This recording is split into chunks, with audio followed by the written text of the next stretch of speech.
Nangihingi po ako mga ka-farmers ng tulong nyo. Sino pong nakaalam na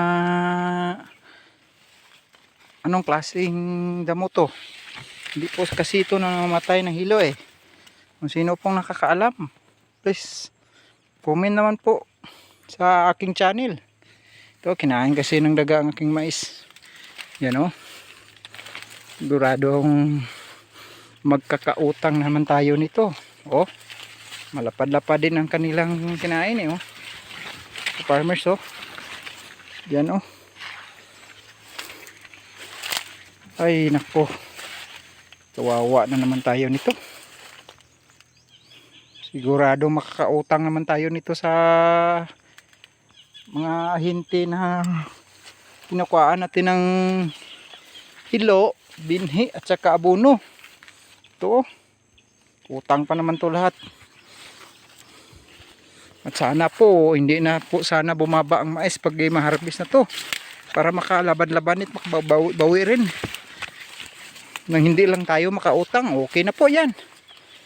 Utang na naman tayo ng bigas. Mga ka-farmers oh. Comment po sa baba sa akin channel kung anong klaseng damo to na hindi pa kasi na namamatay ng hilo eh. Oh. Yan oh. Alam ko na hilo po kasi na makapatay sa kanya eh, ito. Oh.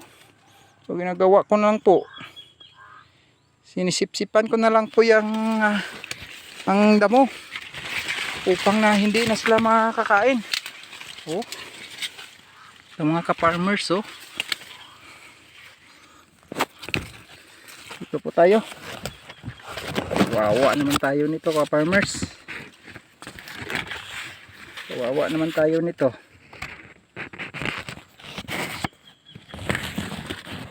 Kawawa tayo nito pag ganitong kasing sistema na may marami kasi pong daga dito sa amin.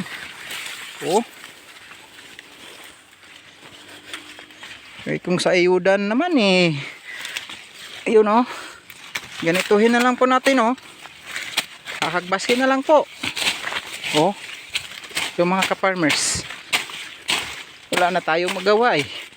Wala po kasing hilo makapatay nito kaya ilang simana din to tutubo na naman po ito kasi bilis kasi itong tumubo mga ka-farmers.